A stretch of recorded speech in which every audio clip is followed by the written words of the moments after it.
ये सिर्फ सेना के लिए नहीं है, ये navy, air force, BSF, CISF, SSB, Assam rifles, coast guard, special frontier force, इन सब के लिए लागू है।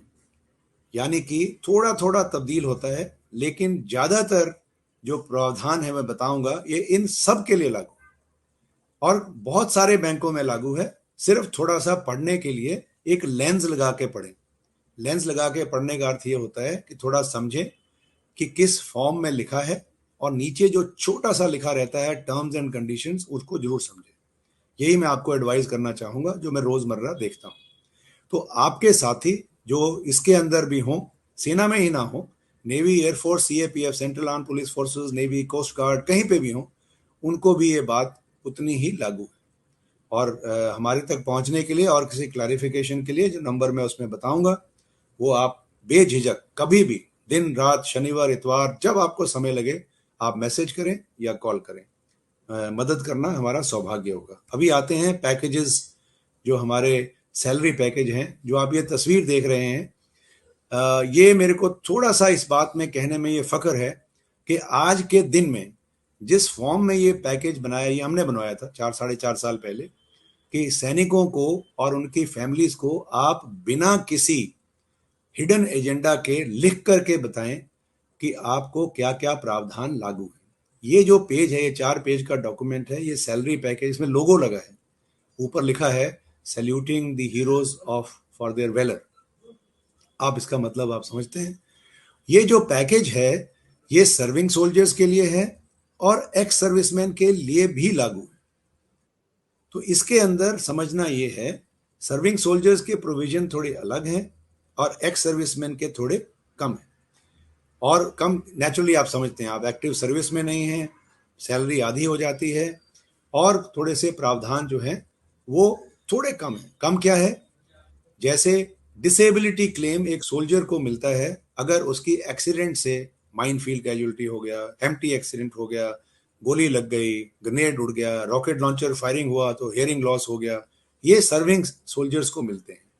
डिसेबिलिटी सोल्जर्स के लिए जो डिसेबिलिटी है वो एक्स सर्विसमैन को नेचुरली नहीं मिलती है। और जो पैकेज में जो इंश्योरेंस का अमाउंट है एक्सीडेंट का, वो सर्विंग सोल्जर्स के लिए 50 लाख है। अगर काउंटर इंसर्जेंसी में डेथ हो, ये भी मैंने बहुत लोगों को देखा है कि आपके घर में अगर किसी के साथ किसी भी टेररिस्ट और एनिमी एक्शन में डेथ हो तो प्रावधान जो है वो 10 लाख एक्स्ट्रा, लोन की माफी और डेबिट कार्ड इत्यादि इत्यादि इंश्योरेंस बना करके मैंने 75-79 लैक्स भी लोगों को डिस्बर्स होते हैं। तो ये थोड़ा सा, अगर आपके नॉलेज में किसी के साथ ऐसा हो तो हमसे चेक करें, हम गाइड करेंगे। ये सब इसके अंदर लिखा हुआ है। इसमें मोटी मोटी बातें ध्यान देने वाली कि जो एक्स सर्विसमैन है 30 लाख की इंश्योरेंस, और SBI is the only bank जिसमें आपकी उम्र 105 साल भी हो, भगवान करे आप सब उस उम्र तक जिए, और बाथरूम में गिरते हुए आपका गिरने की वजह से डेथ हो जाती है, नॉट बिकॉज ऑफ स्ट्रोक और हार्ट अटैक, गिरने की वजह से, तब भी ये लागू है। इसमें एज रिस्ट्रिक्शन कोई नहीं। ये एक बहुत बड़ा फीचर है जो हमने 2 साल पहले अभी शुरू किया है कि एक्स सर्विसमैन कुछ भी, अगर किसी भी कारण से कुछ हो जाता है तो एक्सीडेंट के कारण, तो एज रिस्ट्रिक्शन नहीं होती है, 30 लाख का मुआवजा होता है। दूसरी चीज, बड़ी बात जो मैं बताना चाहता हूं, जिसका ज्ञान बहुत कम है, सर्विंग में भी कम है, एक्स सर्विसमैन में तो बिल्कुल ही नहीं। हमको ये इंश्योरेंस तो जरूर मिलती है, लेकिन ज्यादातर सैनिक जो है वो 38-40 साल की उम्र में घर चले जाते हैं, 45 साल में, बच्चे छोटे छोटे होते हैं। तो अगर एक्स सर्विसमैन की कैजुअलिटी यानी कि डेथ हो जाती है एक्सीडेंट की वजह से, और उनकी अगर कोई बेटी है जिसकी डेट ऑफ एक्सीडेंट के ऊपर 18 से 24 साल की उम्र हो, तो उनको 8-10 लाख रुपए की एक्स्ट्रा पैसे मिलते हैं विवाह के लिए और कॉलेज एजुकेशन के लिए। और इसी तरह से बेटा है तो सिर्फ कॉलेज एजुकेशन के लिए कोई 5-7 लाख रुपए मिलते हैं। एग्जैक्ट अमाउंट इसमें लिखा है। तो ये जो एक प्रावधान है, इसका कोई भी प्रयोग नहीं करता है, इसका उपयोग कोई नहीं करता है, क्योंकि ज्ञान नहीं रहता है। तो मैं चाहूंगा कि आप इसको, पेंशनर्स खास तौर पर ध्यान रखें कि आपकी पेंशन के इमीडिएटली बाद आपके बच्चे इस उम्र में आते हैं। तीसरी चीज, इसके अंदर एक डेबिट कार्ड के ऊपर, पहली बात, आप सब जो हैं एक्स सर्विसमैन आज के दिनों में थोड़े पुराने सर्विस में आए हुए हैं, तो हमारी जो कैटेगराइजेशन होती थी सोल्जर्स की उस समय, वो जो है एक सिल्वर कैटेगरी होती थी, सिल्वर चांदी वाली कैटेगरी, जिसके अंदर प्रावधान बहुत ही कम थे। और आज जो है रिक्रूट से लेके ऑनरी कैप्टन तक जो सारा जो डेबिट कार्ड की कैटेगरी है उसको गोल्ड बोलते हैं, अपग्रेडेड हुआ है 3 साल पहले। मुझे बड़ी खुशी है कि हमारे थ्रू ही हुआ था ये। सो ये अपग्रेडेशन हुआ गोल्ड कार्ड का। इसमें 2 लाख रुपए की इंश्योरेंस है। आपकी वाइफ को, स्पाउस को फ्री कार्ड ऑथराइज है, उनको भी 2 लाख रुपए की इंश्योरेंस है। इनको भी कोई प्रयोग नहीं करता, कार्ड को अपग्रेड नहीं करता, आपने कर लेना है। और सबसे बड़ी बात, बड़ा दुख होता है हमें जबकि कोई किसी की डेथ हो जाती है और हम उन्हें क्लेम नहीं दिला पाते। वो क्यों नहीं दिला पाते? क्योंकि ये जो अकाउंट है, ये जब तक आपका अकाउंट डीएसपी में कैटेगराइज्ड नहीं होगा और पेंशनर्स के लिए डीएसपी पेंशन में कैटेगराइज नहीं होगा, तो जो सारे प्रावधान हैं ना वो लागू होंगे और ना ये इंश्योरेंस मिलती है। तो ये बहुत दुख होता है।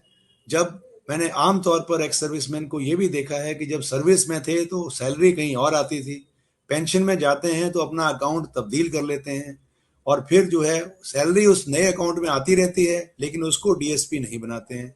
और 30-30 लाख रुपए का मुआवजा, 3-4 केसेस पिछले 1 महीने में हुए हैं। तीन एक लगभग 70 एक केस ठीक थे, लेकिन 3-4 केसेस ऐसे हुए। हमें उनकी विधवाओं को, उनके बच्चों को बड़े दुख के साथ दुख होता है इसमें। तो ये आप ना करें। उसके लिए आपने क्या करना है, ब्रांच में जाना है, अपने पीपीओ की कॉपी देनी है कि मैं ये पेंशनर हूँ, ये मेरा रैंक है, मेरे अकाउंट को डीएसपी पेंशन कर दीजिए। बहुत सिंपल है, कुछ भी जाने की जरूरत ही नहीं है। उसके बाद एक बार ब्रांच में जाके लेटर पे अपना एक सिग्नेचर ले लो एंड अगले अपनी पासबुक से या योनो से चेक कर लीजिए मेरा अकाउंट करेक्टली कैटेगराइज। और तीसरी चीज, अपनी फैमिली को जरूर बताएं कि ये जो सारे प्रावधान हैं वो फैमिली पेंशनर्स को भी लागू है। ये सिर्फ एसबीआई में है। ये भी 2 साल पहले आरंभ किया। जो आपकी विडोज हमारी होती हैं, लगभग 5.6 लाख, 5.5 लाख से ऊपर हमारी वीर नारीज या नेक्स्ट ऑफ किन है, जो माता पिता या कभी जो यंग बच्चों की डेथ हो जाती है वैसे। तो ये जो फैमिली पेंशन ड्रॉ कर रहे हैं उनको भी ये प्रावधान लागू है, लेस एक्सीडेंट इंश्योरेंस। बाकी इसके अंदर जितने locker, concession, free ATM card इत्यादि इत्यादि, वो सब उनको फ्री ऑथराइज है। ये अपनी फैमिलीज को समझाएं, ये जरूर करें। तो मोटी मोटी बातें ये जो है इसकी डीएसपी पैकेज की मैं आपको बताना चाह रहा था। एक और चीज आपको बहुत जरूरी बताना चाह रहा हूं।